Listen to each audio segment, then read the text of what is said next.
여러분 안녕하세요. 경기 침체 여파로 안타까운 사건들이 끊이지 않고 발생하고 있습니다. 일가족이 죽은 채 발견되는 사건들입니다.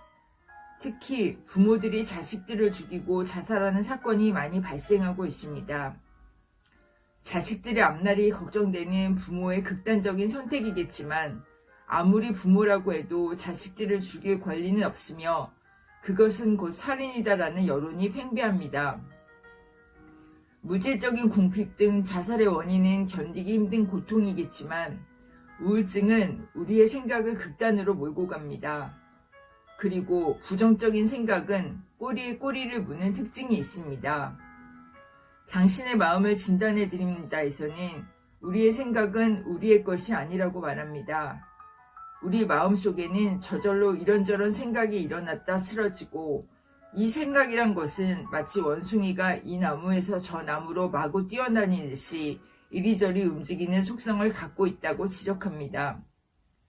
우리의 생각을 극단으로 몰고 가고 우리의 생각을 집어삼키는 우울증에 대해 당신의 마음을 진단해 드립니다를 통해 살펴보는 시간을 갖겠습니다. 구독과 좋아요 부탁드려요. 직장에서 실직한 가장이 가족을 다 죽이고 자신마저 자살한 사건이 있었습니다. 그런데 많은 사람들이 의아해했습니다. 그는 강남에 10억에 가까운 아파트가 있었고 이리저리 빚을 탕감해도 7, 8억의 돈이 있었기 때문입니다. 하지만 사회에서 이 정도는 살아야 한다는 눈에 보이지 않는 강요에 의해 자신이 비참하다고 여겨 가족을 모두 죽이고 자살을 했던 것입니다. 강남에 있는 아파트를 팔고 이사를 해서 새로 시작하는 방법도 있는데 말입니다. 우리의 생각은 합리적인 것 같지만 절망감이나 미래에 대한 두려움에 사로잡히면 내면에서 너 인생은 이제 다 끝났어 라는 생각이 휘몰아치고 심지어 비극적인 결말로 몰고 가곤 합니다. 현대는 많은 사람이 우울증에 시달리고 있습니다. 우울증은 뇌의 세로토닌이 떨어져 생기는 질병으로 가장 큰 문제는 인지의 왜곡이라고 해서 세상을 바라보는 시선이 비관적으로 달라지는 것입니다. 상황은 달라진 것이 없는데 자신이 색안경을 끼고 세상을 바라보는 것이 우울증이라고 할 수 있습니다. 뇌세포는 서로 연결되어 있으며 한 신경이 다른 신경으로 정보를 전달할 때 신경 전달 물질을 분비하며 우리가 생각하고 감정을 느끼는 것입니다. 그런데 감정을 전달하는 물질인 세로토닌이란 물질이 나오지 않을 경우 우울증에 빠지게 됩니다. 우울증에 빠지게 되면 가장 큰 증상이 바로 인지 왜곡입니다. 즉, 생각에 왜곡이 생긴다는 것입니다. 원래 그렇지 않던 생각들이 부정적으로 바뀌게 됩니다. 우울증에 걸리면 일단 제일 먼저 불안감을 느낍니다. 그냥 막연히 불안하기도 하고 모든 일에 불안을 느낍니다. 안 좋은 일이 생길 것만 같고 내가 하는 모든 일에 문제가 생길 것 같으며 미래도 불안하게 느껴집니다. 그래서 그 전에는 자신만만하게 다니던 직장 생활도 자신이 없어지면서 회사에서 쫓겨나는 것은 아닌지 불안해집니다. 그리고 동료들이 자신을 무능하다고 여기는 것 같고 사람들이 내 뒤에서 수군대는 느낌도 듭니다.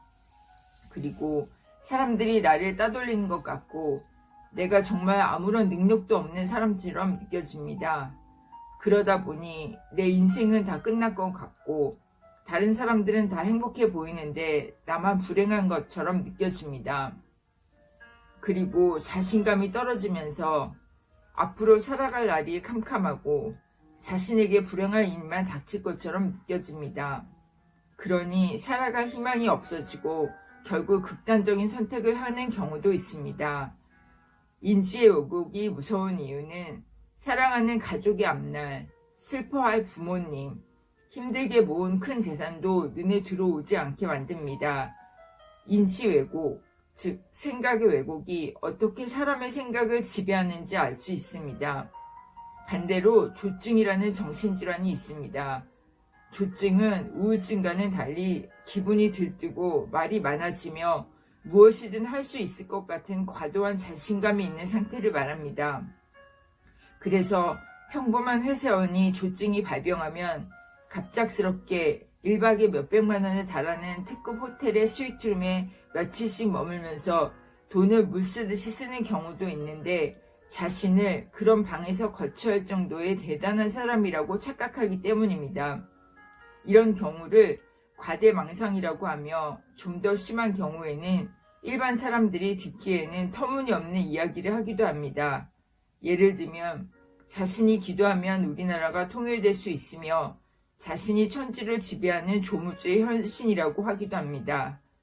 대개의 경우는 자신에게 필요 없는 물건을 신용카드로 수백만 원씩 구입하기도 하고 다른 사람에게 과도한 선심을 쓰곤 합니다.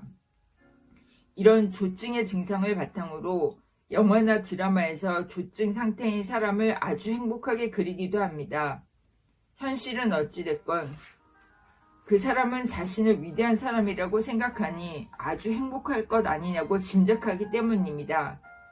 하지만 실제로 조증 상태에서 환자들은 행복감을 느끼기보다 매우 흥분한 상태이며 다른 사람에 대한 피해의식도 동반하기 때문에 환자 자신이 그리 행복하지는 않습니다. 문제는 이런 조증의 상태가 회복된 뒤에는 자신이 저지른 과도한 지출을 막아야 하거나 심지어 파산 선고를 받기도 한다는 점입니다. 자신이 가진 좋은 점들을 보지 못하고 인정하지 않으며 항상 부족하기만 하다고 여기면 우울할 수밖에 없습니다. 그래서 살아가면서 가장 중요한 것은 자신 안에 존재하는 자신이 가진 것, 자신이 가진 풍족한 것을 봐야 한다는 것입니다. 우리는 살면서 조건을 달고는 합니다. 내 통장에 1억이 모이는 순간 기부를 할 것이다. 아이들이 대학을 가고 나면 취미생활을 시작할 것이다.